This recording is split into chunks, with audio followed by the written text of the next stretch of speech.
কিছু কিছু নক্ষত্রকে আমাদের জ্যোতিষশাস্ত্রে অশুভ নক্ষত্র হিসাবে বিবেচনা করা হয়, যেমন ভরণী, কৃত্তিকা, আদ্রা, অশ্লেষা, বিশাখা, জ্যেষ্ঠা, মূলা।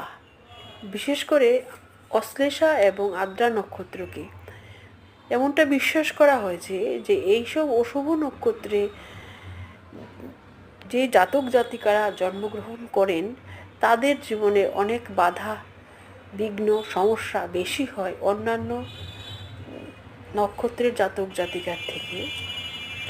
তো এইসব নেগেটিভ প্রভাব থেকে মুক্তি পাওয়ার জন্য আমরা ওইসব নক্ষত্রের যে অধিপতি দেবতা তাদের যদি শরণাপন্ন হই, সেক্ষেত্রে কিন্তু আমাদের সমস্যা অনেকটা মিনিমাইজ হয়, অনেকটা কমে যায়।